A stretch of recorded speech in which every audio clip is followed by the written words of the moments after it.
ರಾಜ್ಯದ ಮುಖ್ಯಮಂತ್ರಿಗಳಾದಂಥ ಶ್ರೀಮಾನ್ ಸಿದ್ದರಾಮಯ್ಯನವರಿಗೆ ಸ್ವಾಗತ ಮಾಡ್ತೇನೆ. ಹಾಗೂ ಈ ಒಂದು ಪಕ್ಷ ಸೇರ್ಪಡೆಗೆ ಆಗಮಿಸಿರ್ತಕ್ಕಂಥ ಕೊಪ್ಪಳದ ಮಾಜಿ ಹಾಲಿ ಸಂಸದರು ಆದಂಥ ಕರಡಿ ಸಂಗಣ್ಣವರಿಗೂ ಸ್ವಾಗತ ಮಾಡ್ತಾರೆ. ಅದೇ ರೀತಿ ನಮ್ಮ ಪಕ್ಷದ ಹಿರಿಯ ಮುಖಂಡರಾದ ಶ್ರೀ ಸವದಿ ಸಾಹೇಬರಿಗೂ ಸ್ವಾಗತ ಮಾಡ್ತೇನೆ. ಅದೇ ರೀತಿ ಈ ಒಂದು ಸಭೆಗೆ ಆಗಮಿಸಿರ್ತಕ್ಕಂಥ ನಮ್ಮ ಪಕ್ಷದ ಹಿರಿಯ ನಾಯಕರಾದಂಥ ಶ್ರೀಮಾನ್ ರಾಯರೆಡ್ಡಿ ಅವರಿಗೂ ಸ್ವಾಗತ ಮಾಡ್ತೇನೆ.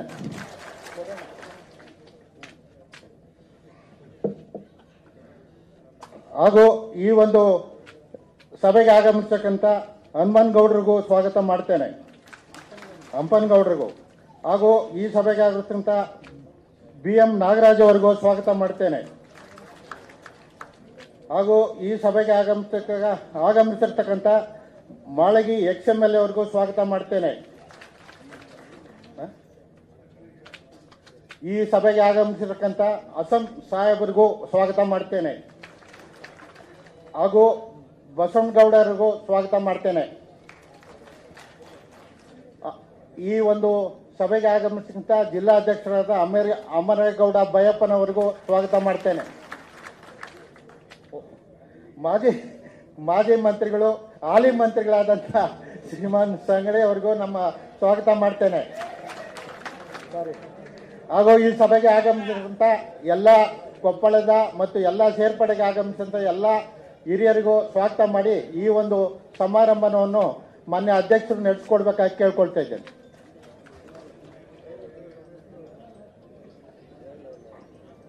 ಆಯ್ತಾಯ್ತು, ಕೂತ್ಕೊಳ್ಳಿ, ದೇವ್ರ ಕೂತ್ಕೊಳ್ಳಿ. ನಮಸ್ಕಾರ.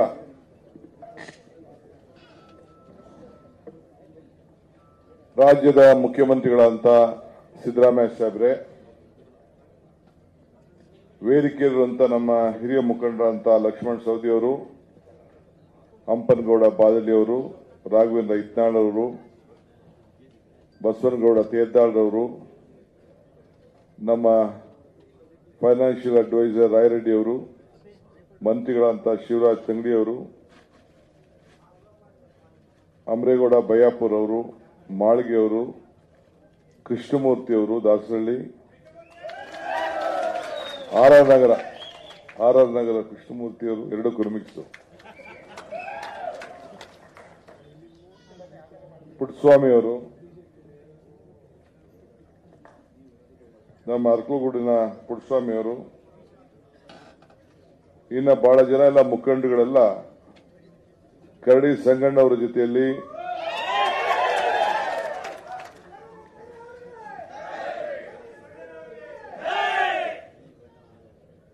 ಬಹಳ ಜನ ಎಲ್ಲ ಸೇರಿದ್ದಾರೆ. ಕೃಷ್ಣಮೂರ್ತಿಯವ್ರ ಜೊತೆನೂ ಬಹಳ ಜನ ಬಂದಿದ್ದಾರೆ, ಮಾಳ್ಗೆಯವ್ರ ಜೊತೆನೂ ಬಂದಿದ್ದಾರೆ. ಮೊದಲು ತಮ್ಮೆಲ್ಲರೂ ಕೂಡ ಸ್ವಲ್ಪ ಇರಬೇಕು. ನಿಮ್ ಕೂಗಾಡ ಗೀಗಾಡೆಲ್ಲ ಅಲ್ಲಿ ಬಿಜೆಪಿ ಮೇಲೆ ಒಳಗಡೆ ಅಲ್ಲ. ತಾವೆಲ್ಲ ಕಾಂಗ್ರೆಸ್ ಪಕ್ಷಕ್ಕೆ ಸೇರ್ಬೇಕು ಅಂತ ಹೇಳಿ ತಾವೆಲ್ಲ ಬಂದಿದ್ದೀರಿ. ನಿಮ್ಮೆಲ್ಲರೂ ಕೂಡ ಕಾಂಗ್ರೆಸ್ ಪಕ್ಷದ ಪರವಾಗಿ ಅಧ್ಯಕ್ಷನಾಗಿ ನಾನು, ಮುಖ್ಯಮಂತ್ರಿಗಳು, ನಮ್ಮ ಸ್ಥಳೀಯ ಮುಖಂಡಗಳೆಲ್ಲ ಕೂಡ ತುಂಬ ಹೃದಯದ ಸ್ವಾಗತವನ್ನ ಈ ಸಂದರ್ಭದಲ್ಲಿ ನಾನು ಬಯಸ್ತಾ ಇದ್ದೇನೆ. ಕರ್ನಾಟಕ ರಾಜ್ಯದಲ್ಲಿ ಒಂದು ದೊಡ್ಡ ಅಲೆ. ನೀವೆಲ್ಲ ಮೇಲ್ಗಡೆ ಹೋಗ್ರಮ್ಮ, ಮೇಲ್ಗಡೆಯಿಂದ ಬನ್ನಿ, ಕಳಿಸಿ ಅವನ್ನೆಲ್ಲ ಗೈಡ್ ಮಾಡಿ. ಸ್ವಾತಿ ಚಂದ್ರಶೇಖರ್ ಒಂದು ಚೇರ್ ಕೊಟ್ಟು. ಸ್ವಾತಿ ಚಂದ್ರಶೇಖರ್ ಮಾಧ್ಯಮದಲ್ಲಿರೋರು, ಅವರು ಕೂಡ ಇವತ್ತು ನಮ್ಮ ಪಕ್ಷಕ್ಕೆ ಸೇರ್ಪಡೆ ಆಗಬೇಕು ಅಂತ ಬಂದಿದ್ದಾರೆ. ಅವರು ಕೂಡ ಈ ಸಂದರ್ಭದಲ್ಲಿ ನಾನು ಸ್ವಾಗತ ಮಾಡ್ತೇನೆ. ಇವತ್ತು ಇಡೀ ರಾಜ್ಯದಲ್ಲಿ ನಾನು, ಮುಖ್ಯಮಂತ್ರಿಗಳು ಪ್ರವಾಸ ಮಾಡ್ತಾ ಇದ್ದೇವೆ. ಒಂದು ಕಾಂಗ್ರೆಸ್ ಪಕ್ಷ ಮತ್ತು 5 ಗ್ಯಾರಂಟಿಗಳ ಅಲೆ. ಕಾಂಗ್ರೆಸ್ ಪಕ್ಷ ಏನು ಮಾತು ಕೊಟ್ಟಿದ್ದಾರೆ ಆ ಮಾತನ್ನ ಉಳಿಸ್ಕೊಳ್ತಾ ಇದ್ದಾರೆ. ಇದು ಇಡೀ ದೇಶ ಉದ್ದಕ್ಕೂ ಕೂಡ ಇದು ಪ್ರಚಾರ ನಡೀತಾ ಇದೆ. ನಾನು ನಿನ್ನೆ ಕೇರಳಕ್ಕೆ ಹೋಗಿದ್ದೆ. ನೀವು ನಂಬಲಿಕ್ಕೆ ಸಾಧ್ಯ ಇಲ್ಲ. ಆ ರೀತಿ ಜನಸಮೂಹ 20ಕ್ಕೂ 20 ಸೀಟು ಕೇರಳದಲ್ಲಿ ನಮ್ಮ UDF ಗೆಲ್ತದೆ ಅಂತ ಒಂದು ವಾತಾವರಣ ಅಲ್ಲಿ ನಿರ್ಮಾಣ ಆಗಿದೆ. ಈಗ ಇಂದ ಅನೇಕ ಸಂದರ್ಭದಲ್ಲಿ ನಾನು ಹೇಳಿದ್ದೇನೆ, ಕರ್ನಾಟಕ ರಾಜ್ಯದಲ್ಲಿ 14 ಜನಕ್ಕೆ ಹಾಲಿ ಸಂಸತ್ ಸದಸ್ಯರು ಆಗಿದ್ದಂಥವ್ರಿಗೆ ಬಿಜೆಪಿಯಿಂದ ಟಿಕೆಟ್ ಅನ್ನ ನಿರಾಕರಿಸಿದ್ದಾರೆ. ಯಾಕೆ ನಿರಾಕರಿಸಿದ್ದಾರೆ? ಅವರೆಲ್ಲ ಗೆಲ್ಲುವಂತ ಒಂದು ಶಕ್ತಿ ಇದ್ದಿದ್ರೆ ಅವರೆಲ್ಲ ಸರ್ವೆನಲ್ಲಿ ನಿರಾಕರಿಸಿದ್ದಾರೆ. ಇಡೀ ದೇಶದಲ್ಲಿ 100ಕ್ಕೂ ಹೆಚ್ಚು ಜನರಿಗೆ ಇರುವಂತಹ 300 ಜನರ ಪೈಕಿ 100ಕ್ಕೂ ಹೆಚ್ಚು ಜನರಿಗೆ ಅವರ ಸೀಟನ್ನ NDA ಇಂದ ನಿರಾಕರಣೆಯನ್ನ ಮಾಡಿದ್ದು ನೀವೆಲ್ಲ ಪಟ್ಟಿಯನ್ನು ನೀವೆಲ್ಲ ಗಮನಿಸಿದ್ದೀರಿ. ಸೊ ಇಲ್ಲಿ ಕ್ಲೀನಾಗಿ ಅರ್ಥ ಆಗ್ತಾ ಇದೆ, ಯಾವ ಕಾರಣಕ್ಕೂ NDA ಅಧಿಕಾರಕ್ಕೆ ಬರಲಿಕ್ಕೆ ಸಾಧ್ಯ ಇಲ್ಲ. ಇಂಡಿಯಾ ಒಕ್ಕೂಟ ರಾಮಚಂದ್ರಪ್ಪ ಸ್ವಲ್ಪ ಜನರಲ್ ಸೆಕ್ರೆಟರಿಗಳು ಶಿಸ್ತು ಕಲಿಬೇಕು. ನೀವೆಲ್ಲ ಕಾಂಗ್ರೆಸ್ ಪ್ರೆಸಿಡೆಂಟ್ ಚೀಫ್ ಮಿನಿಸ್ಟರ್ ಮಾತಾಡುವಾಗ ಇವೆಲ್ಲ ನಿಲ್ಲಿಸಬೇಕಲ್ಲ. ನೀವೆಲ್ಲ ಇಡೀ ಭಾರತದಲ್ಲಿ ಒಂದು ದೊಡ್ಡ ನಮ್ಮ ಪಕ್ಷದ ಸಿದ್ಧಾಂತದ ಬಗ್ಗೆ, ಒಂದು ಐಕ್ಯತೆ ಬಗ್ಗೆ, ತೆಗೆದುಕೊಂಡಂತ ತೀರ್ಮಾನದ ಬಗ್ಗೆ ಜನ ಇವತ್ತು ಬೆಲೆ ಏರಿಕೆ, ನಿರುದ್ಯೋಗ ಇವೆಲ್ಲ ಕೂಡ ದೊಡ್ಡ ಚರ್ಚೆ ಮಾಡ್ತಾ ಇದೆ. ಆಮೇಲೆ ಜಾತಿ ಧರ್ಮದ ಮೇಲೆ ಏನು ಒಂದು ದೊಡ್ಡ ಅಟ್ಯಾಕ್ ನಡೀತಾ ಇದೆ, ಅದರ ಬಗ್ಗೆ ಒಂದು ಚರ್ಚೆ ನಡೀತಾ ಇದೆ. ಇದ್ರ ಜೊತೆಗೆ ಇವತ್ತು ಅವರು ಸಂವಿಧಾನವನ್ನ ನಾವು ಬದಲಾವಣೆ ಮಾಡುವುದಿಲ್ಲ ಅಂತ ಇವತ್ತು ಪ್ರಧಾನಮಂತ್ರಿಗಳು ಹೇಳ್ತಾ ಇದ್ದಾರೆ. ನಿಮ್ಮ ಹಾಲಿ ಸಂಸತ್ ಸದಸ್ಯರು 400 ಸೀಟ್ ಕೊಡಿ, ನಾವು ಸಂವಿಧಾನವನ್ನ ಬದಲಾವಣೆ ಮಾಡ್ತೀವಿ ಅಂತ 2-3 ಕಡೆ ಬೇರೆಯವರೆಲ್ಲ ಇದನ್ನ ಪ್ರಸ್ತಾವನೆ ಮಾಡಿದಾಗ ಇವತ್ತವರೆಗೂ ನೀವು ಅವ್ರ ಮೇಲೆ ಪಕ್ಷದಿಂದ ವಜಾ ಮಾಡಕ್ಕೆ ಹೋಗಕ್ಕಾಗಲಿಲ್ಲ. ಜನ ಉತ್ತರ ಭಾರತದಲ್ಲಿ ದಂಗೆ ಹೇಳ್ತಾ ಇದ್ದಾರೆ. ಇದನ್ನ ಗಮನದಲ್ಲಿಟ್ಕೊಂಡು ನೀವು ಈ ಸಂದರ್ಭದಲ್ಲಿ ಇಂತಹ ಹೇಳಿಕೆಯನ್ನು ಕೂಡ ಇವತ್ತು ಕೊಟ್ಟಿದ್ದೇವೆ.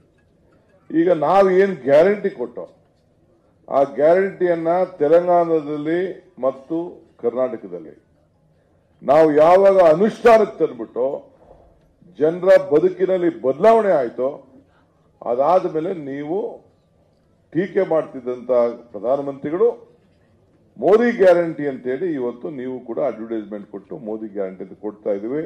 ಏನು ತಲುಪ್ತೋ ಬಿಡ್ತೋ ಇದನ್ನ ನೀವೇ ಮತದಾರರೇ ಅರ್ಥ ಮಾಡ್ಕೊಳ್ಬೇಕು. ಪ್ರಣಾಳಿಕೆ ಏನು ಬಿಡುಗಡೆ ಮಾಡಿದ್ದಾರೆ, ಹಿಂದೆ ಕೊಟ್ಟಂತ ಪ್ರಣಾಳಿಕೆ ಇತ್ತು, ಆ ಪ್ರಣಾಳಿಕೆಯನ್ನ ಇವತ್ತು ಕೂಡ ಅವು ಕಾರ್ಯರೂಪಕ್ಕೆ ಬರಲಿಲ್ಲ. ಏನು ಹಿಂದೆ ಎಲೆಕ್ಷನ್ ಅಲ್ಲಿ ಮಾತು ಕೊಟ್ಟಿದ್ರು ಆ ಮಾತು ರಾಜ್ಯದಲ್ಲಾಗಿರ್ಬೋದು ರಾಷ್ಟ್ರದಲ್ಲಾಗಿರ್ಬೋದು ಮಾತು ಕೊಡಕ್ಕಾಗಲಿಲ್ಲ. ಸೊ ಯಾವ ನೈತಿಕತೆಯಿಂದ ಓಟ್ ಕೇಳ್ತಾ ಇದ್ದಾರೆ ಅಂತ ಅರ್ಥ ಆಗ್ತದೆ. ಸೋಲ್ತೀವಿ ಅನ್ನೋ ದೃಷ್ಟಿಯಿಂದನೇ ಇವತ್ತು ಬೇರೆ ಬೇರೆ ಪಾರ್ಟಿ ಜೊತೆ ಈ ಕಡೆ ಆಂಧ್ರ ಪ್ರದೇಶದಲ್ಲಿರ್ಬೋದು ಚಂದ್ರಬಾಬು ನಾಯ್ಡು ಜೊತೆ ಸಂಬಂಧನೇ ಇಲ್ಲ ಅಂತ ಅನ್ಸ್ಕೊಟ್ಟಿದ್ದವರು ಇವತ್ತು ಅಲ್ಲೂ ಕೂಡ ಅವ್ರ ಜೊತೆ ಸೇರ್ಕೊಂಡಿದ್ದಾರೆ. ಕರ್ನಾಟಕ ರಾಜ್ಯದಲ್ಲೂ ಕೂಡ ಜನತಾದಳದ ಜೊತೆ ಸೇರ್ಕೊಂಡಿದ್ದಾರೆ.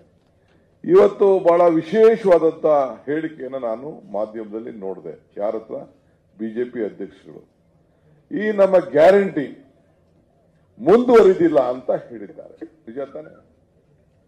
ಇವತ್ತು ಗ್ಯಾರಂಟಿ ಮುಂದುವರಿದಿಲ್ಲ ಅಂತ ಇವತ್ತು ಹೇಳಿದ್ದಾರೆ. ಅಂದ್ರೆ ಗ್ಯಾರಂಟಿ ಮುಂದುವರಿದಿಲ್ಲ ಅಂದ್ರೆ ನಮ್ಮ ಗ್ಯಾರಂಟಿನ ಕೇಂದ್ರ ಸರ್ಕಾರ ನಮ್ಮ ಪಕ್ಷ ಬಂದ್ರೆ NDA ಬಂದ್ರೆ ನಾವು ತೆಗೆದಾಕ್ತೀವಿ ಅಂತ ಹೇಳಿದ್ದಾರೆ.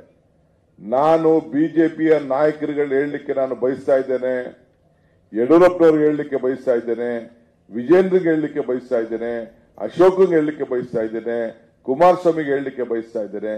ನಿಮ್ಮ ಹಣೆ ಬರದಲ್ಲಿ ನಮ್ಮ ಗ್ಯಾರಂಟಿಯನ್ನ ಮುಟ್ಲಿಕ್ಕೆ ಈ ರಾಜ್ಯದ ಜನ ಬಿಡುವುದಿಲ್ಲ, ಕಾಂಗ್ರೆಸ್ ಪಾರ್ಟಿ ಅವಕಾಶ ಕೊಡುವುದಿಲ್ಲ. ನಾವು ಏನು ಸೀಟನ್ನ ಗೆದ್ದಿದ್ದೇವೆ 20ಕ್ಕೂ ಹೆಚ್ಚು ಸೀಟನ್ನ ನಾವು ಗೆಲ್ತೇವೆ. ನಿಮ್ಗೆ ನಮ್ಮ ಜನ ತೋರಿಸ್ತಾ ಇರೋಂಥ ವಿಶ್ವಾಸ, ಪ್ರೀತಿ, ವಿಶ್ವಾಸ ಗಮನದಲ್ಲಿಟ್ಕೊಂಡು ನಿಮ್ಮ ಫ್ರಸ್ಟ್ರೇಷನ್ ಇಂದ ನನ್ನ ತಾಯಂದಿರ ಬಗ್ಗೆ ಮಾತಾಡ್ತಾ ಇದ್ರಿ. ತಾಯಂದಿರು ದಾರಿ ತಪ್ಪಿದ್ರು ಅಂತ ನೀವು ಮಾತಾಡ್ತಾ ಇದ್ದೀರಿ. ಅದಕ್ಕೆ ಆ ತಾಯಂದಿರು ಉತ್ತರ ಕೊಡ್ತಾರೆ. ಇವತ್ತು 5 ಗ್ಯಾರಂಟಿ ನಾನು ಹೇಳಿದ್ದೇನೆ. ಈ 5 ಗ್ಯಾರಂಟಿ ಸೇರಿ 5 ಬೆರಳು ಸೇರಿ ಕೈ ಮುಷ್ಟಿ ಆಯಿತು, 5 ಗ್ಯಾರಂಟಿ ಸೇರಿ ಕೈ ಗಟ್ಟಿ ಆಯಿತು ಅನ್ನೋದಕ್ಕೆ ನಿಮ್ಮ ಹೇಳಿಕೆಗಳೇ ಸಾಕ್ಷಿ. ನಿಮ್ಮ ಸಹೋದರನೇ, ನಾನು ಮೊನ್ನೆ ಶಿವಮೊಗ್ಗಕ್ಕೆ ಹೋಗಿದ್ದೆ. ಶಿವಮೊಗ್ಗದಲ್ಲಿ 3 ಎಲೆಕ್ಷನ್ ನಾನು ನೋಡಿದ್ದೇನೆ, 4 ಎಲೆಕ್ಷನ್ ನೋಡಿದ್ದೇನೆ. ಬಹುಶಃ ಗೀತಾ ಶಿವರಾಜ್ ಕುಮಾರ್ಗೆ ಸೇರಿದಂತ ನಮ್ಮ ಸಾಮಾನ್ಯ ಜನ ಪಕ್ಷ ಭೇದ ಮರೆತು ಶಿವಮೊಗ್ಗದಲ್ಲಿ ಯಾವ ಕಾರಣಕ್ಕೂ ಯಡಿಯೂರಪ್ಪನವರ ಸುಪುತ್ರ ವಿಜೇಂದ್ರ ಸೋದರ ಗೆಲ್ಲಕ್ಕೆ ಸಾಧ್ಯ ಇಲ್ಲ. ಇದು ಶಿವಮೊಗ್ಗದ ಫಲಿತಾಂಶ. ನಮ್ಮ ಗೀತಾ ಶಿವರಾಜ್ ಕುಮಾರ್ ಅವರು ಖಂಡಿತ ಅಲ್ಲೂ ಕೂಡ ಶಿವಮೊಗ್ಗದಲ್ಲೂ ಕೂಡ ಗೆದ್ದೇ ಗೆಲ್ತಾರೆ. ಇದನ್ನ ತಾವು ಗಮನದಲ್ಲಿ ಇಟ್ಕೊಳ್ಬೇಕು. ಇವತ್ತು ಕರಡಿ ಸಂಗಣ್ಣವರು ಇಲ್ಲಿಗೆ ಬಂದಿದ್ದಾರೆ. ಕರಡಿ ಸಂಗಣ್ಣವರು ನಮ್ಮ ಸೌದಿಯವರು ಹೇಳ್ತಾ ಇದ್ರು, ಆಗ ನಾನೇ ಸೇರಿಸಿದ್ದೆ ಬಿಜೆಪಿಗೆ ದಳದಿದ್ದ ಅಂತ. ಈಗ ಅವರು ಎಲ್ಲ ನಮ್ಮ ಮುಖಂಡಗಳೆಲ್ಲ ಕೂತ್ಕೊಂಡು ಚರ್ಚೆ ಮಾಡಿ ಬಹಳ ಸರಳ ಸಜ್ಜೆ ಹಾಲಿ ಸಂಸತ್ ಸದಸ್ಯರು ಅವರು ನಿನ್ನೆ ಬಿಜೆಪಿಗೆ ಸಂಸತ್ ಸದಸ್ಯರಿಗೆ ಫ್ಯಾಕ್ಸ್ ಕಳಿಸಿ ತನ್ನ ರಾಜೀನಾಮೆಯನ್ನ ಕಳಿಸಿಕೊಟ್ಟಿದ್ದಾರೆ.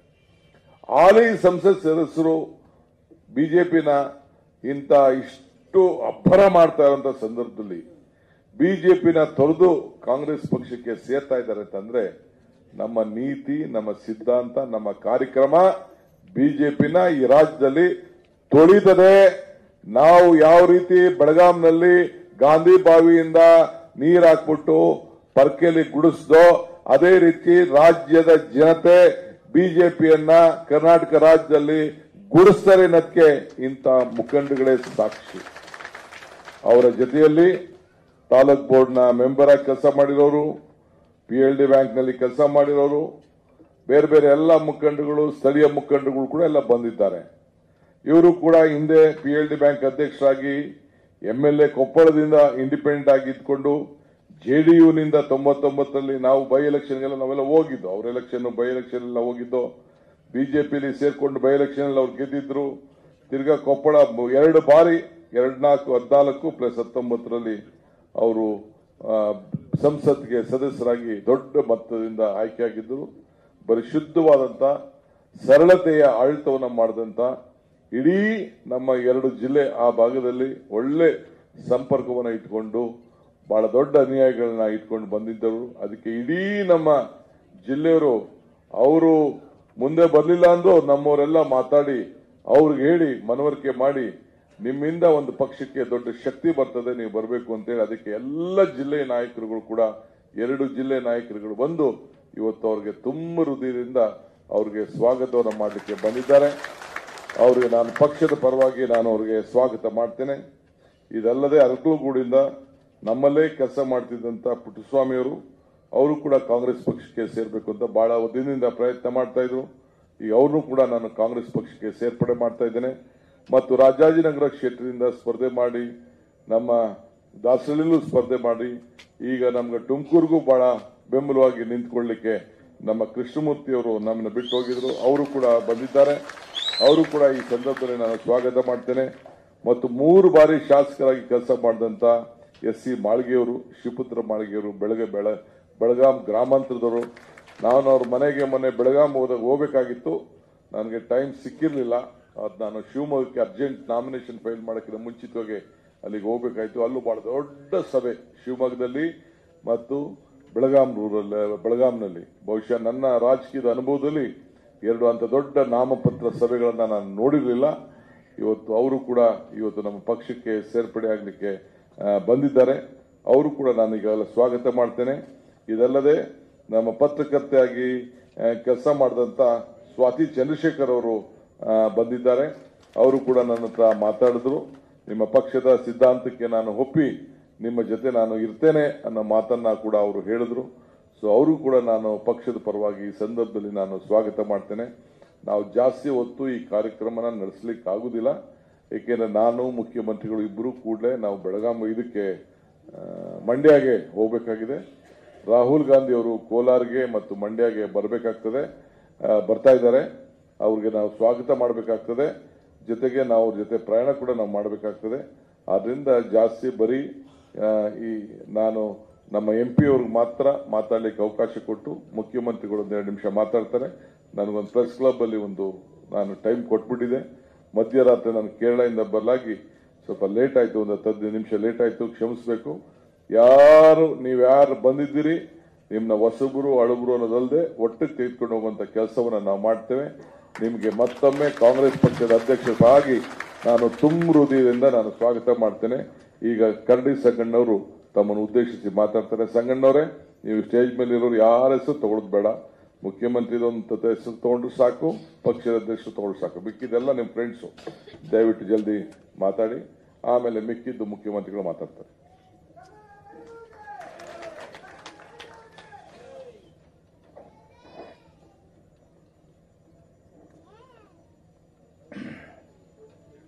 ಈ ಒಂದು ಪಕ್ಷ ಸೇರ್ಪಡೆ ಒಂದು ಕಾರ್ಯಕ್ರಮದ ಸಮಾರಂಭದ ಅಧ್ಯಕ್ಷರು, ಕೆಪಿಸಿಸಿ ಅಧ್ಯಕ್ಷರು ಮತ್ತು ಈ ರಾಜ್ಯದ ಉಪಮುಖ್ಯಮಂತ್ರಿಗಳಂತ ಮಾನ್ಯ DK ಶಿವಕುಮಾರ್ ಅವರೇ, ನಮ್ಮೆಲ್ಲರ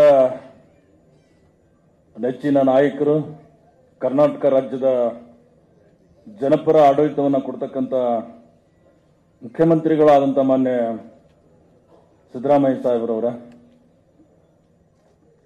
ಹಾಗೆ ನನ್ನ ಕಿರಿಯ ಸಹೋದರರು, ಪ್ರಭಾವಿ ರಾಜಕಾರಣಿಗಳು, ಆತ್ಮೀಯರಂತ ಮಾಜಿ ಸಚಿವರಂತ ಮಾನ್ಯ ಲಕ್ಷ್ಮಣ ಸವದಿರವರ,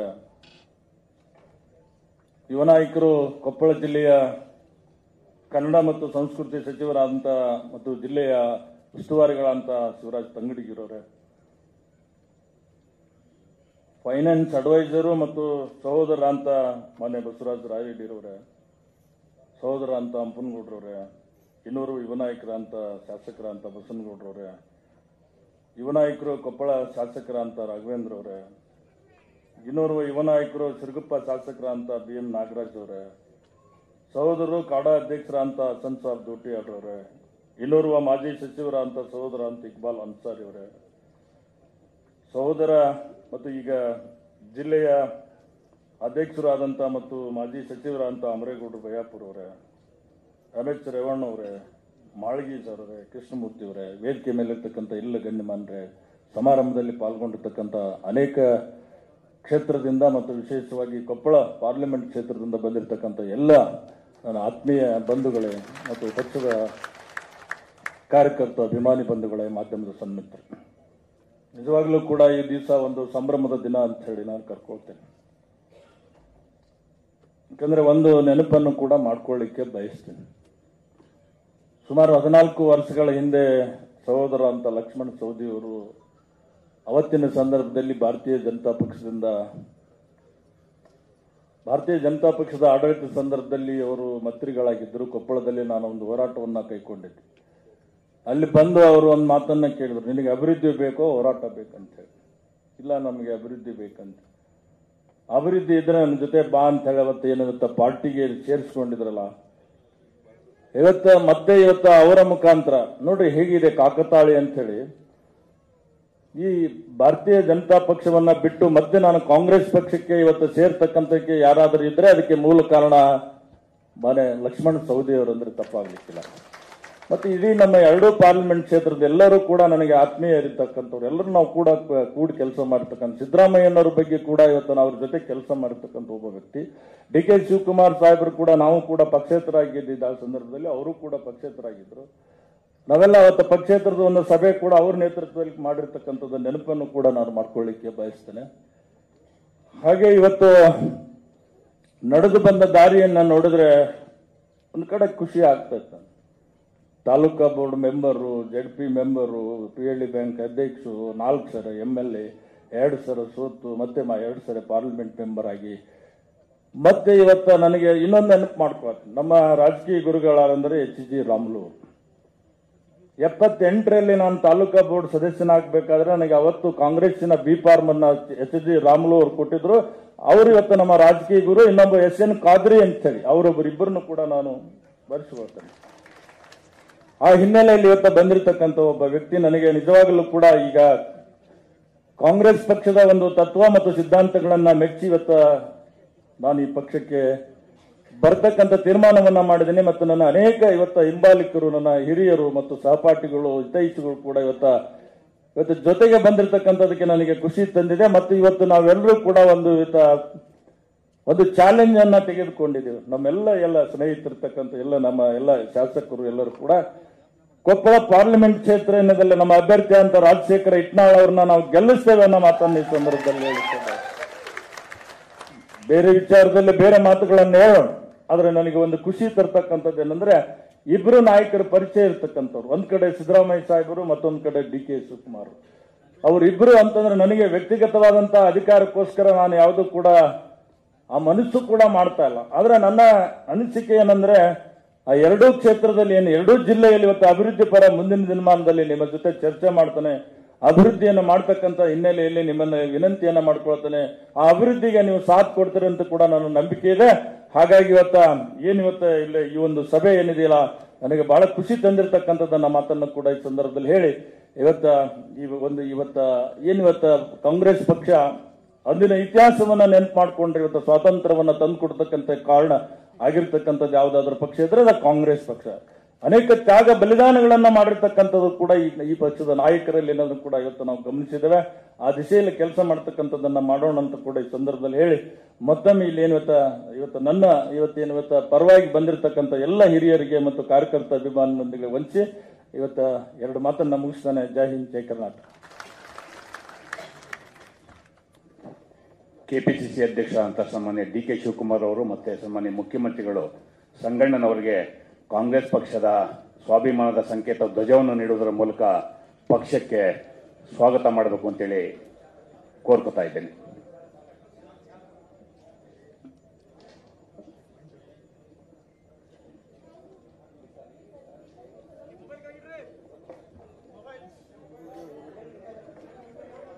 ಕರ್ನಾಟಕದ ಪರಿವರ್ತನಾ ರಾಜಕಾರಣದಲ್ಲಿ ಕರಡಿ ಸಂಗಣ್ಣನವರ ಸೇರ್ಪಡೆ ಒಂದು ಹೊಸ ಮನ್ವಂತರ. ಈ ಮನ್ವಂತರಕ್ಕೆ ಸಾಕ್ಷೀಭೂತವಾಗಿ ಅವರು ಕಾಂಗ್ರೆಸ್ ಧ್ವಜವನ್ನು ಹಿಡಿದು ಕಾಂಗ್ರೆಸ್ ಸೇರ್ಪಡೆ ಆಗ್ತಾ ಇದ್ದಾರೆ.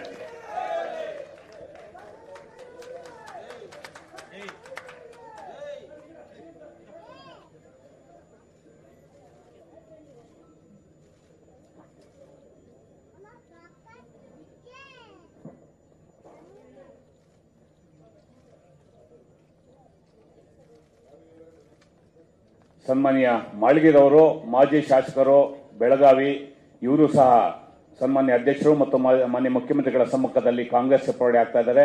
ಅವ್ರಿಗೂ ಸಹ ಕಾಂಗ್ರೆಸ್ ಪಕ್ಷದ ಪರವಾಗಿ ತುಂಬು ಹೃದಯದ ಸ್ವಾಗತ.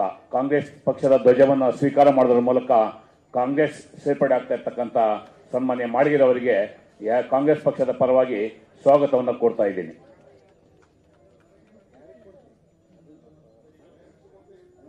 ಸನ್ಮಾನ್ಯ ಕೃಷ್ಣಮೂರ್ತಿರವರು ಮತ್ತೊಬ್ಬ ಯುವ ಮುಖಂಡರು, ಅವರು ಸಹ ಕಾಂಗ್ರೆಸ್ ಪಕ್ಷವನ್ನು ಸೇರ್ಪಡೆ ಆಗ್ತಾ ಇದ್ದಾರೆ.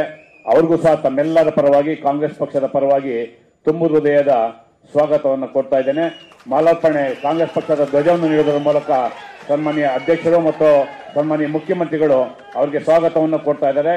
ಕಾಂಗ್ರೆಸ್ ಪಕ್ಷದ ಪರವಾಗಿ ಅವರಿಗೆ ಅಭಿನಂದನೆಗಳು.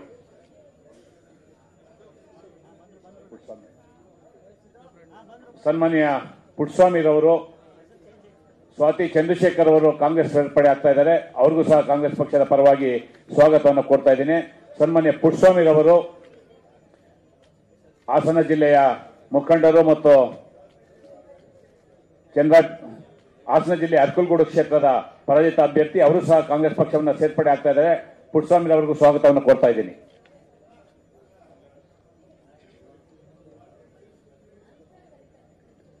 ಸನ್ಮಾನ್ಯ ಅಂಬರೀಶ್ ಕಡೀರವರು, ಸಂಗಣ್ಣ ಕಡೀರವರ ಸುಪುತ್ರರವರು, ಅವರು ಸಹ ಕಾಂಗ್ರೆಸ್ ಪಕ್ಷವನ್ನು ಸೇರ್ಪಡೆ ಆಗ್ತಾ ಇದ್ದಾರೆ. ಅವ್ರಿಗೂ ಸಹ ಕಾಂಗ್ರೆಸ್ ಪಕ್ಷದ ಪರವಾಗಿ ತಮ್ಮೆಲ್ಲರ ಪರವಾಗಿ ತುಂಬು ಹೃದಯದ ಸ್ವಾಗತವನ್ನು ಕೊಡ್ತಾ ಇದ್ದೇನೆ. ಗವಿಸಿದ್ದಪ್ಪ ಕಡೀರವರು, ಸಂಗಣ್ಣ ಕಡೀರವರ ಮತ್ತೊಬ್ಬ ಪುತ್ರರು, ಅವರು ಸಹ ಕಾಂಗ್ರೆಸ್ ಪಕ್ಷವನ್ನು ಸೇರ್ಪಡೆ ಆಗ್ತಾ ಇದ್ದಾರೆ. ಅವ್ರಿಗೂ ಸಹ ತಮ್ಮೆಲ್ಲರ ಪರವಾಗಿ ಸ್ವಾಗತವನ್ನು ಕೋರ್ತಾ ಇದ್ದೇನೆ. ಸನ್ಮಾನ್ಯ ಅಧ್ಯಕ್ಷರು ಮತ್ತು ಸನ್ಮಾನ್ಯ ಮುಖ್ಯಮಂತ್ರಿಗಳು ಕಾಂಗ್ರೆಸ್ ಧ್ವಜವನ್ನು ನೀಡೋದರ ಮೂಲಕ ಅವರಿಗೆ ಕಾಂಗ್ರೆಸ್ ಪಕ್ಷಕ್ಕೆ ಸ್ವಾಗತವನ್ನು ಕೊಡ್ತಾ ಇದ್ದಾರೆ.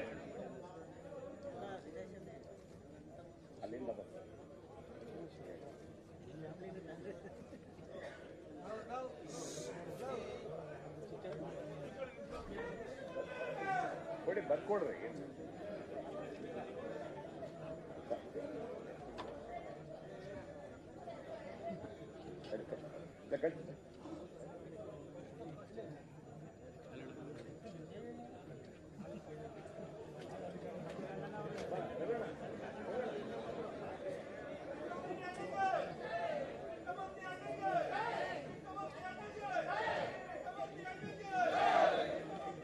ಕಾಂಗ್ರೆಸ್ ಸಿದ್ಧಾಂತವನ್ನು ಒಪ್ಪಿ ಕಾಂಗ್ರೆಸ್ ಸೇರ್ಪಡೆಯಾದಂತಹ ಎಲ್ಲ ನಾಯಕರಿಗೆ ಕಾಂಗ್ರೆಸ್ ಪಕ್ಷದ ಪರವಾಗಿ ಕೆಪಿಸಿಸಿ ಪರವಾಗಿ ತುಂಬು ಹೃದಯದ ಸ್ವಾಗತ. ಕಾಂಗ್ರೆಸ್ ಪಕ್ಷದ ಸಿದ್ಧಾಂತಕ್ಕೆ ಅನುಗುಣವಾಗಿ ಕಾಂಗ್ರೆಸ್ ಪಕ್ಷವನ್ನು ಸೇರ್ಪಡೆಯಾದಂತಹ ಎಲ್ಲ ಸಂಗಣ್ಣ ಕರಡಿ, ಸನ್ಮಾನ್ಯ ಕೃಷ್ಣಮೂರ್ತಿರವರು, ಸನ್ಮಾನ್ಯ ಪುಟ್ಟಸ್ವಾಮಿರವರು, ಸನ್ಮಾನ್ಯ ಮಾಳ್ಗಿರವರು, ಶ್ರೀಮತಿ ಸ್ವಾತಿ ಚಂದ್ರಶೇಖರ್ ಅವರು ಎಲ್ಲ ನಾಯಕರಿಗೆ ಪ್ರದೇಶ ಕಾಂಗ್ರೆಸ್ ಪಕ್ಷದ ಪರವಾಗಿ ತುಂಬು ಹೃದಯದ ಸ್ವಾಗತ.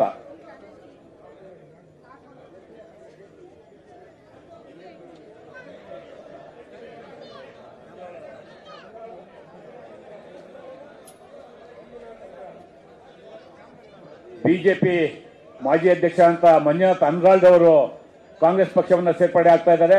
ಅವ್ರಿಗೂ ಸಹ ಕೊಪ್ಪಳ ಜಿಲ್ಲಾ ಕಾಂಗ್ರೆಸ್ ಪಕ್ಷದ ಪರವಾಗಿ, ಪ್ರದೇಶ ಕಾಂಗ್ರೆಸ್ ಪಕ್ಷದ ಪರವಾಗಿ ಸ್ವಾಗತವನ್ನು ಕೋರ್ತಾ ಇದ್ದೇನೆ.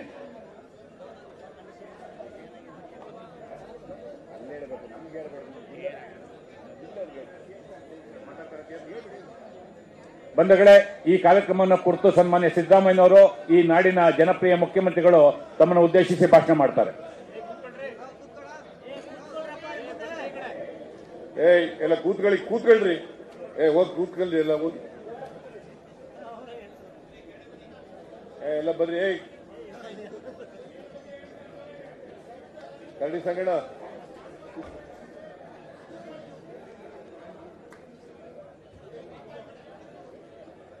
ಎಲ್ಲ ಕೂತ್ಕೊಳ್ರಿ.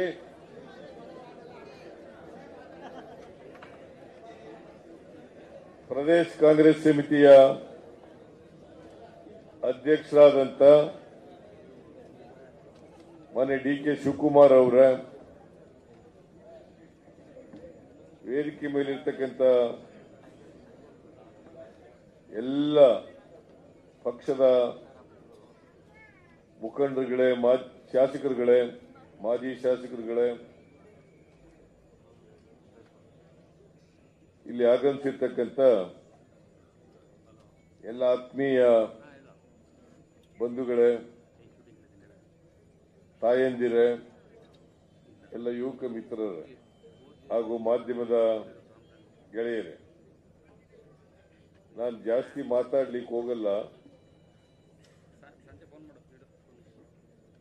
ಮೊದಲಿಗೆ ಕರಡಿ ಸಂಗಣ್ಣ, ಹಾಲಿ ಲೋಕಸಭಾ ಸದಸ್ಯರು, ಅವರು ಅವರ ಎಲ್ಲ ಮುಖಂಡಗಳ ಜೊತೆ, ಹಿಂಬಾಲಕರ ಜೊತೆ ಭಾರತೀಯ ಜನತಾ ಪಕ್ಷವನ್ನು ತೊರೆದು ಕಾಂಗ್ರೆಸ್ ಪಕ್ಷಕ್ಕೆ ಇವತ್ತು ಅಧಿಕೃತವಾಗಿ ಸೇರ್ಪಡೆಯಾಗಿದ್ದಾರೆ. ಕರಡಿ ಸಂಗಣ್ಣ ನನಗೆ ಹೊಸಬರೇನಲ್ಲ, ನಾವೆಲ್ಲ ಒಟ್ಟಿಗೆ ಕೆಲಸ ಮಾಡಿದ್ದೀವಿ. ಜೊತೆಗೆ ಅವರು ಬೇರೆ ಪಕ್ಷದಲ್ಲಿ ಇದ್ರೂ ಕೂಡ ಸ್ನೇಹ ಮತ್ತು ಆತ್ಮೀಯತೆ ಮುಂದುವರೆದಿತ್ತು.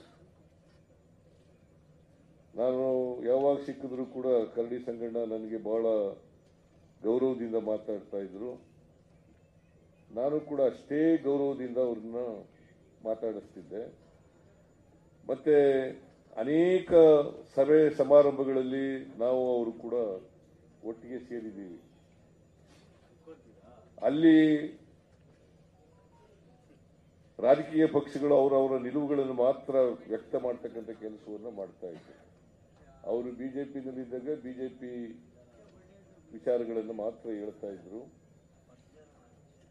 ಆಮೇಲೆ ನಾನು ಮುಖ್ಯಮಂತ್ರಿಯಾಗಿ ಅನೇಕ ಸಾರಿ ಅವ್ರ ಜೊತೆಯಲ್ಲಿ ವೇದಿಕೆ ಹಂಚಿಕೊಂಡಾಗ ಕೂಡ ನಾವು ಸಾಧನೆಗಳನ್ನು ಹೇಳಿದಾಗ ಈಗ ಅವರು ಇಲ್ಲಿವರೆಗೆ MP ಆಗಿದ್ರು, MLA ಆಗಿದ್ರು, ಆಮೇಲೆ ತಾಲೂಕಾ ಬೋರ್ಡ್ ಸದಸ್ಯರಾಗಿದ್ರು, PLD ಬ್ಯಾಂಕ್ ಅಧ್ಯಕ್ಷರಾಗಿದ್ರು, ZP ಮೆಂಬರ್ ಕೂಡ ಆಗಿದ್ರು. ಕೆಳ ಹಂತದಿಂದ ಬಂದಿರತಕ್ಕಂಥವ್ರು. ಮತ್ತೆ ಇಡೀ ಕ್ಷೇತ್ರದಲ್ಲಿ ಒಳ್ಳೆ ಹೆಸರನ್ನು ಹೊಂದಿದ್ದಂಥವ್ರು, ಜನಾನುರಾಗಿಯಾಗಿದ್ದವರು, ಜನಪರವಾದಂಥ ಕಾಳಜಿ ಇಟ್ಕೊಂಡಿದ್ದಂಥವ್ರು. ಅವರು ಇವತ್ತು ಐ ಡೋಂಟ್ ನೋ ಯಾಕೆ ಬಿಜೆಪಿಯವರು ಅವರಿಗೆ ಟಿಕೆಟ್ ತಪ್ಪಿಸಿದ್ರು ಅಂತ ನನಗೆ ಇವತ್ತಿನವರೆಗೂ ಅರ್ಥ ಆಗಿಲ್ಲ.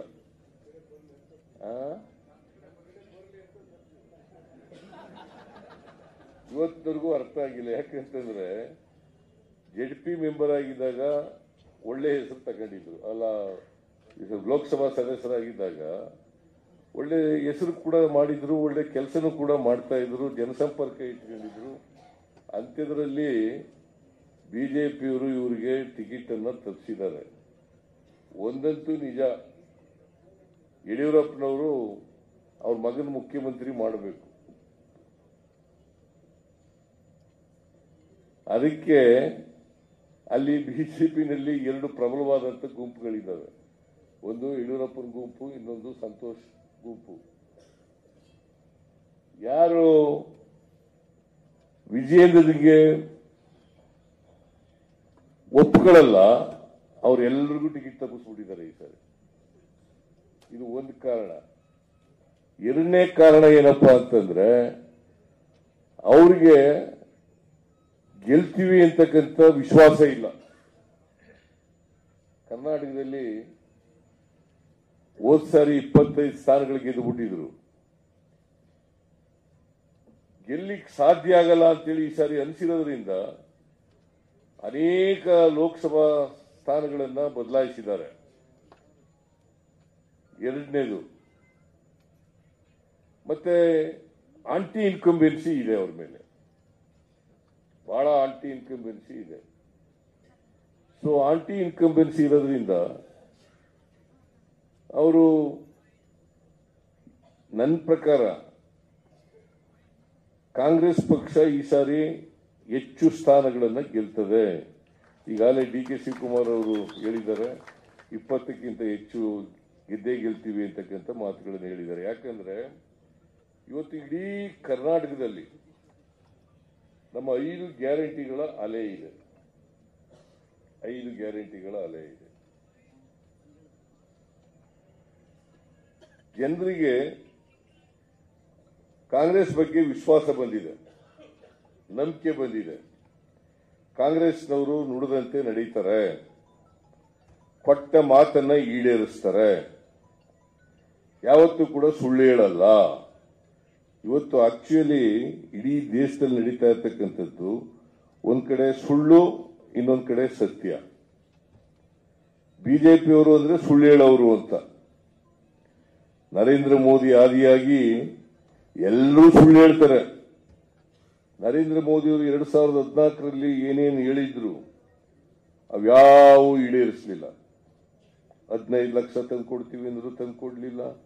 2 ಕೋಟಿ ಉದ್ಯೋಗ ಪ್ರತಿ ವರ್ಷ ಸೃಷ್ಟಿ ಮಾಡ್ತೀವಿ ಅಂದ್ರು ಮಾಡಲಿಲ್ಲ. ರೈತರ ಆದಾಯ ದುಪ್ಪಟ್ಟು ಮಾಡ್ತೀವಿ ಅಂತಂದ್ರು ಮಾಡಲಿಲ್ಲ. ಒಳ್ಳೆ ದಿನ ಬರ್ತದೆ ಅಂತಂದ್ರು ಬರಲಿಲ್ಲ. ಬೆಲೆ ಏರಿಕೆ ಅಂತೂ ಗಗನ ಮುಟ್ಬಿಡ್ತು.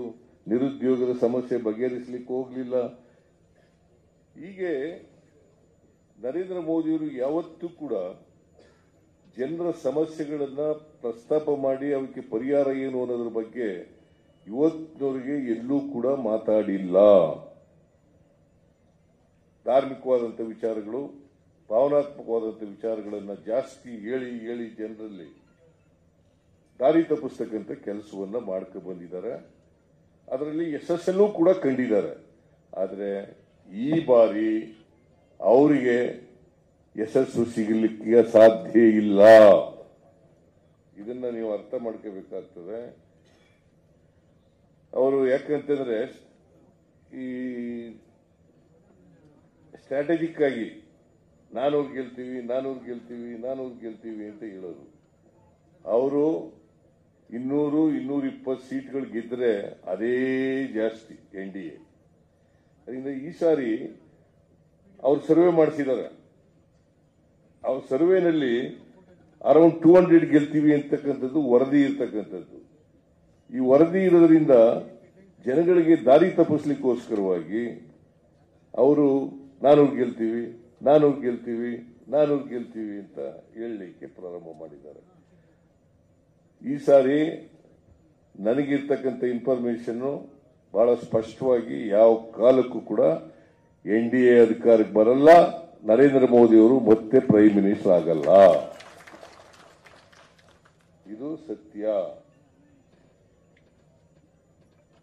Because there is an undercurrent in the entire country. India ಪರವಾದಂತ ಅಂಡರ್ ಕರೆಂಟ್ ಇದೆ. ಸೊ ಹಾಗಾಗಿ ಜನರು ಇವತ್ತು ಬದಲಾವಣೆಯನ್ನು ಬಯಸಿದ್ದಾರೆ ಅಂತಕ್ಕಂಥದ್ದು ಬಹಳ ಸ್ಪಷ್ಟವಾಗಿ ಗೊತ್ತಾಗುತ್ತೆ.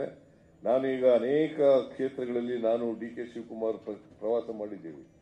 ಎಲ್ಲ ಕಡೆ ಜನರು ಉತ್ಸಾಹದಿಂದ ಸಭೆಯಲ್ಲಿ ಭಾಗವಹಿಸ್ತಾರೆ, ಹೆಚ್ಚಿನ ಸಂಖ್ಯೆಯಲ್ಲಿ ಭಾಗವಹಿಸ್ತಾರೆ.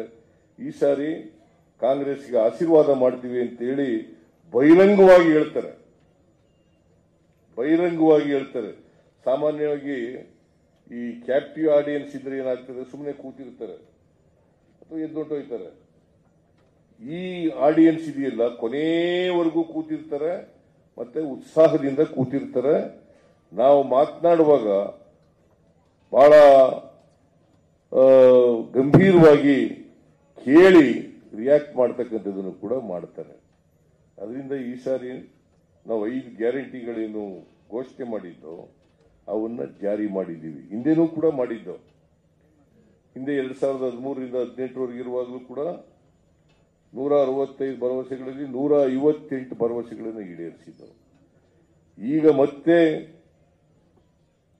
5 ಗ್ಯಾರಂಟಿಗಳ ಜೊತೆಗೆ 82 ಭರವಸೆಗಳನ್ನು ಈಡೇರಿಸಿದ್ದೀವಿ. ಮ್ಯಾನಿಫೆಸ್ಟೋನಲ್ಲಿ ಹೇಳಿರ್ತಕ್ಕಂಥ ಭಾರತೀಯ ಜನತಾ ಪಕ್ಷದವರು ಇದಾರಲ್ಲ, ಅವರು ಯಾವತ್ತೂ ಕೂಡ ನುಡಿದಂತೆ ನಡೆದಿಲ್ಲ. ಬರೀ ಸುಳ್ಳು ಹೇಳ್ಕೊಂಡು ಜನರನ್ನ ದಾರಿ ತಪ್ಪಿಸಿ ವೋಟ್ ತಗೊಂಡು ಭಾವನಾತ್ಮಕವಾದಂಥ ವಿಚಾರಗಳನ್ನ ಹೇಳಿ ಜನರ ಮನಸ್ಸನ್ನ ಕೆರಳಿಸಿ ಇವತ್ತು ಇದನ್ನ ಬಿಜೆಪಿಯವರು ಅಧಿಕಾರಕ್ಕೆ ಬಂತವಿಂದ ಮಾಡ್ಕೊಂಡು ಬಂದಿದ್ದಾರೆ. ಅದು ಎಲ್ಲಾ ಕಾಲದಲ್ಲೂ ಕೂಡ ನಡೆಯಲ್ಲ. ಮತ್ತೆ 10 ವರ್ಷ ನರೇಂದ್ರ ಮೋದಿ ಅವರು ಪ್ರಧಾನಮಂತ್ರಿಯಾಗಿದ್ದರು. ನಾವು 10 ತಿಂಗಳೊಳಗಡೆ ಎಲ್ಲ ಭರವಸೆಗಳನ್ನ ಈಡೇರಿಸ್ತೇವೆ. ಆದರೆ ನರೇಂದ್ರ ಮೋದಿ ಅವರು 10 ವರ್ಷಗಳಾದರೂ ಕೂಡ ಅವರು ಹೇಳಿದಂತ ಭರವಸೆಗಳನ್ನ ಈಡೇರಿಸ್ತೇವೆ. This is the difference between BJP and Congress. ಜನಗಳಿಗೆ ಗೊತ್ತಾಗಿದೆ. ಯಾಕಂತಂದ್ರೆ ನಾವು 5 ಗ್ಯಾರಂಟಿಗಳು ಫಲ ಜನಗಳಿಗೆ ತಲುಪಿದೆ.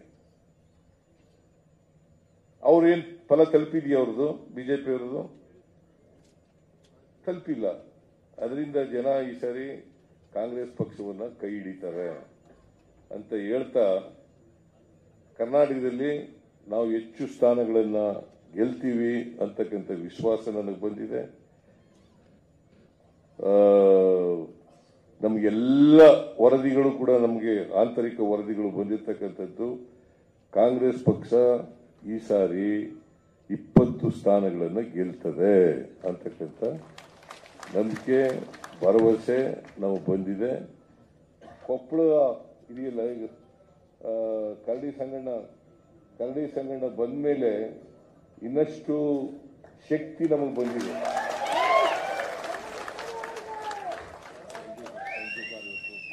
ಕರಡಿ ಸಂಘಟನೆಗೆ, ಮಾಳಿಗೆಗೆ, ಆಮೇಲೆ ಕೃಷ್ಣಮೂರ್ತಿಗೆ, ಆಮೇಲೆ ಸ್ವಾತಿ ಚಂದ್ರಶೇಖರ್, ಇವರೆಲ್ಲರನ್ನೂ ಕೂಡ, ಮತ್ತೆ ಕರಡಿ ಸಂಘಟನವ್ರ ಜೊತೆ ಸೇರ್ಕೊಂಡಂತ ಎಲ್ಲರನ್ನೂ ಕೂಡ ನಾನು ಆರ್ಥಿಕವಾಗಿ ಸ್ವಾಗತ ಬಯಸ್ತೇನೆ. ಮತ್ತೆ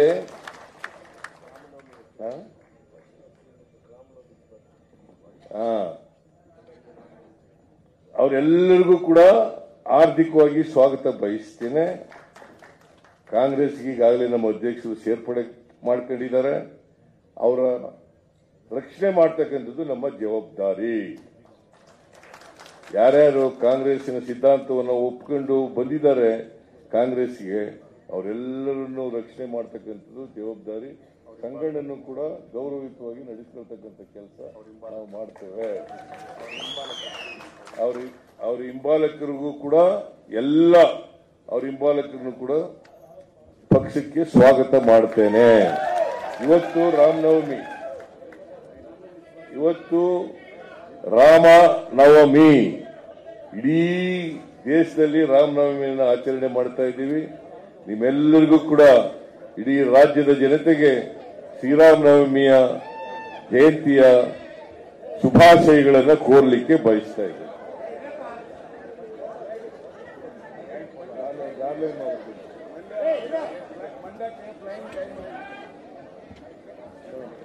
ಗಾರ್ಲೆನ್ ಮಾಡ್ಬಿಟ್ಟಿದ್ದೆ ಸರ್, ಗಾರ್ಲೆನ್ ಮಾಡ್ಬಿಟ್ಟಿದ್ದೆ. ಬೇಗ ತಮರು, ಆರ ತಮರು.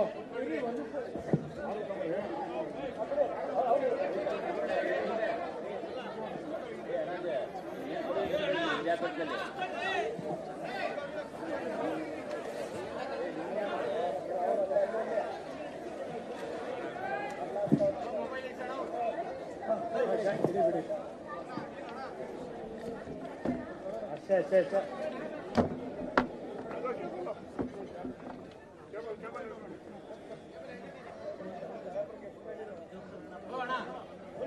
ಮುಂದೆ ಅವ್ರಿಗೆ ಕೂತ್ಕೊಳ್ರಿಲ್ಲ ಅಂದ್ರೆ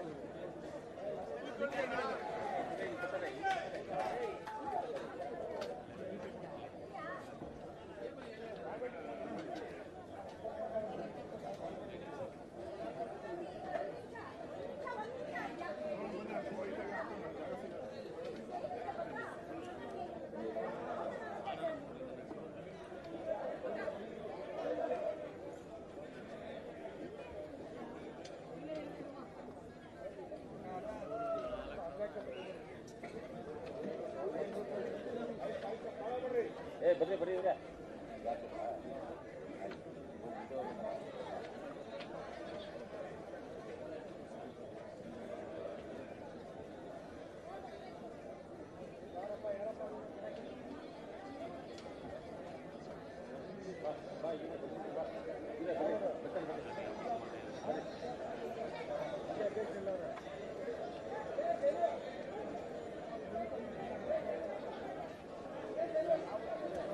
कपड़ा हेलो सर सर ಸೈಡ್ ಬರ್ರಪ್ಪ, ಕೂತ್ಕೊಳ್ಳಿಲ್ಲ, ಸೈಡ್ ಬನ್ನಿ, ಕೂತ್ಕೊಳ್ಳಿಲ್ಲ, ಸೈಡ್ ಬರ್ರಿ.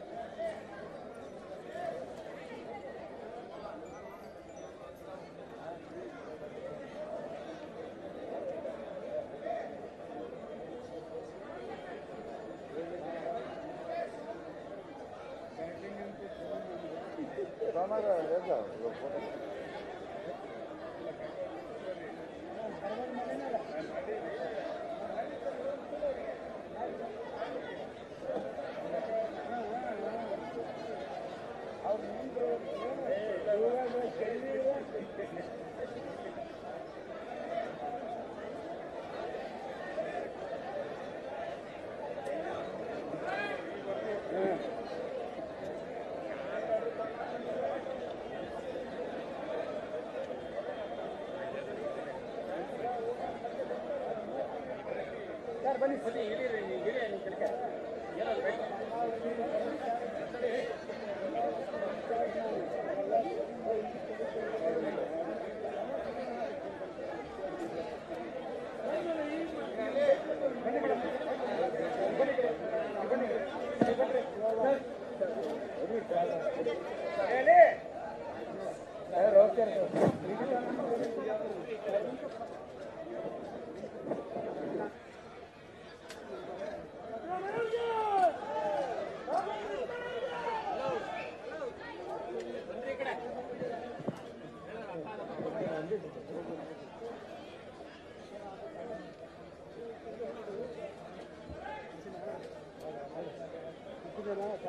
Hadi.